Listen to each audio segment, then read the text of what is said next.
到遗忘花花的饲养员被解雇，才明白懂事的花宝鸡值得最好的照顾。起因是阖家团圆的除夕夜，花花被饲养员忘记收猫，独自在外场游荡了4个多小时。人前光鲜亮丽、狂赚数十亿的女明星，却像个被抛弃的孩子一样孤苦无依，这让屏幕前的无数猫粉难以接受。最近，成都大熊猫基地正式通报，除夕当班饲养员已被解除劳动合同。经过检查，花花身体状况也没有异常。要知道，花宝鸡被遗忘的这几个小时里，场地内没有任何加餐，竹子也被吃光了。正常情况下，熊猫每天有一半时间都在进食。花花虽饥饿难耐，却不哭不闹，趴在木桩上，只能说隔着屏幕都心疼懂事的花宝鸡。自出生起，花花就仿佛自带懂事光环，奶爸喂它小苹果会乖巧的点头感谢，别的小熊都快要粘在饲养员身上了。而花花看到奶爸奶妈在忙着打扫卫生，它就乖乖的坐在一旁主打不添乱。甚至花花还是个小宝宝的时候，每当饲养员来收猫，它便会提前等候。奶爸还在催不听话的二狗时，花花已经很自觉的从木架上下来了。身为基地财神爷，花花每天都认真营业，听到有粉丝姨喊他时，会立马乖巧坐好，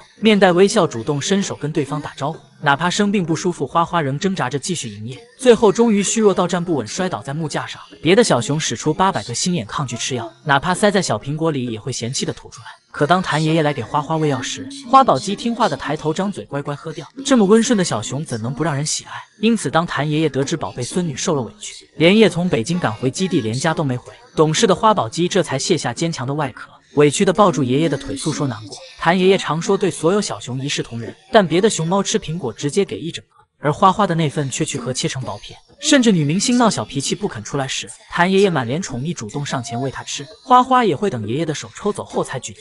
都知道韭菜花叶天团中花宝鸡最弱，经常被3个土匪头子合伙夺笋。谭爷爷心疼宝贝孙女总是吃不饱，于是便偷摸给花宝鸡开小灶。花花不想让爷爷受累，便自己抱着盆，谭爷爷就趁机帮孙女清理身上的脏东西。真的会被弹棉花组合的感情感动到，希望花花未来熊生每一天都幸福美满，和谭爷爷叶甜甜度过更多欢乐时光。猛地看到丫丫和红蚁干架了，只见大红王座浑身伤痕累累，长公主平日绝对没少拿他撒法子。而为了征服滑溜溜不听使唤的王座，优雅尊贵的长公主不仅形同颠猫，还化身板鸭再次栽了个跟头。果然还是在自己家好啊，想杂耍就杂耍。丫丫揍完王座就心平气和地坐下来干饭，意识到镜头的存在，她开始挽回形象。方才彪悍的丫丫此刻娇弱到连笋都拿不稳了，要不是看见她那堪比健美达人的腱子肉，恐怕猫粉还真被李大丫的小伎俩骗了过去。因为北洞厨师做的窝头越来越难以下咽，长公主紧急召开会议，和小熊们商讨对策，最终敲定由花点点负责拿捏全体饲养员，小白天萌兰负责骚扰，萌二负责迷惑对方，而丫丫摸到窝头后就躲到王座后面去了，估计也是想把这玩意偷偷埋起来吧。感觉自从李大丫回到北洞，她搞笑女的本性就再也藏不住了。先前丫丫把笋笋拿成长颈鹿玩具时，都张嘴咬上去了，才发现不是吃的，立马嫌弃的将玩具扔到一旁。随后丫丫掏出超大号笋笋贴贴，不小心手滑，还把自己吓得一激灵，赶紧捞起来大吃一口压压惊。当丫丫坐在大红王座里玩耍时，一整个翻车大动作，苹果却攥得邦紧，机灵的小表情别提有多可爱了。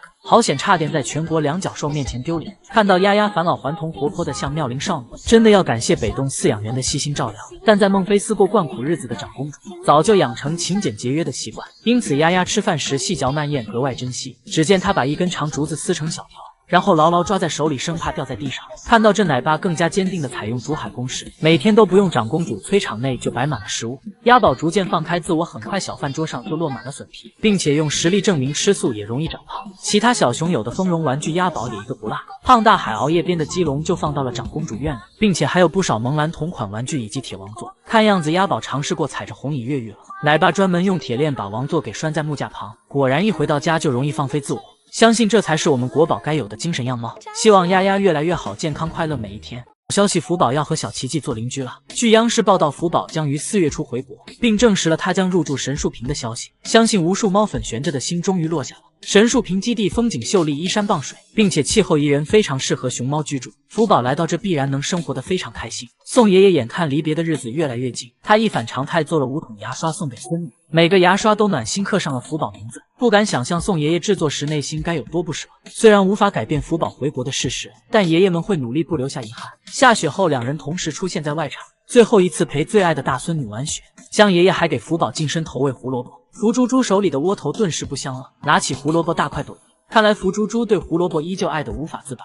3月初，福宝就要进行回国前的隔离训练，届时将不再对外展出。很多粉丝担心神树坪基地丰容玩具少，不过从小奇迹最近的生活来看，奶爸也在不断给他添加玩具丰容，轮胎、零颜同款卖货车及自制的足球等。不过小奇迹最爱的还得是橙色南瓜盆，以往他总是躲在角落吃笋笋睡大觉，像刚离家的孩子一样没有安全感，如今已经能翘着小脚躺在南瓜盆里睡觉了。神树坪的饲养员们也都经验丰富，小奇迹刚回国时不喜欢窝头的味道，王奶爸便偷龙换凤哄他吃一点，虽然被聪明的小熊精识破，而如今他已经体会到窝头的美味了。都知道小奇迹展出时尚未完全适应，经常缩在墙角，饭也不吃，呼呼大睡。王奶爸担心熊孩子饿，便拿来夹子把笋喂到小奇迹嘴边，生动诠释了什么叫衣来伸手饭来张口。俗话说被偏爱的都有恃无恐，如今小奇迹不仅彻底适应了环境，还耍脾气学会拿捏奶爸奶妈。这天回香港探亲的狼奶妈终于现身，只见她拿着大笋笋呼唤小奇迹起床吃饭，小家伙立马生胖气，边狗叫边兔子跳，像极了被妈妈叫醒满身起床气的孩子。果然在自己家里才能无所顾忌的发脾气。虽然福宝落户神树坪基地后同样需要一些时间去适应，不过相信性格活泼开朗的福猪猪一定会爱上新家和新的饲养员，到那时又刚好春笋上市鲜嫩可口，想必福公主也会沉醉在家乡美味中吧。希望福宝熊生每天都平安顺遂幸福快乐。有任何生物能笑着同时带2个娃，尤其是在有个淘气辉宝的前提下。以前宋爷爷还能乐呵呵的给小孙女换装，把光君戴上头巾打扮成小红帽，可如今已经被他气到无语，紧咬后槽牙，只想远离熊孩子，逃到没人的地方。原本宋3岁来收拾场地内的竹叶，结果光君跑来抱住他的腿玩闹，宋爷爷长叹口气，只能负重几十斤继续干活。结果小家伙像抱上瘾似的不肯撒手，很想问宋3岁怎么不笑啊？是天生不爱笑吗？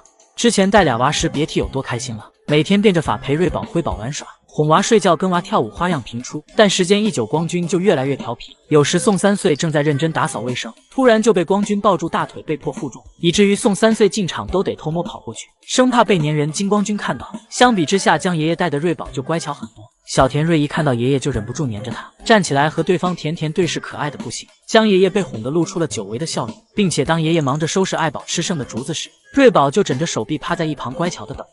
江爷爷走到哪，小田瑞的视线就挪到哪，实在忍不住就用手轻轻扒拉爷爷的裤腿。如此可爱的小熊必然能顺利俘获江爷爷。当爷爷放下竹子抱起小田瑞的时候，瑞宝也用手轻轻抱住对方，简直乖惨了。不像光君那样对着宋3岁又咬又撕，并且辉宝还是个醋坛子，说翻就翻。宋爷爷只是想逗一下乖巧的瑞宝，结果还没碰到光君就一口咬住姐姐，心想敢抢我爷爷，看我不咬你。就是说光君态度转变的也太快了吧。先前江爷爷半夜帮辉宝排便时，他乖巧的看着对方，还调皮的吐舌头，可到宋爷爷这完全就变了个画风，拧巴着身子，连个正脸都不肯给对方，甚至还冲着碎碎念的宋3岁翻白眼。这一眼可谓领悟到了福宝姐姐的精髓，并且光君前脚刚黏着江爷爷玩骑大马，抱住爷爷胳膊眨巴着大眼睛卖萌，后脚就直接对宋3岁的腿猛地啃了一口。或许在他心里，宋爷爷就是磨牙棒吧。不过经过宋3岁一系列示好举措后，光君意识到他不会像妈妈一样揍自己，所以改变态度，和宋3岁玩得很投机，有这样活泼好动的渣渣灰黏着，相信宋3岁心里一定乐开怀了吧。不知这爷孙俩谁会先把谁折磨疯呢？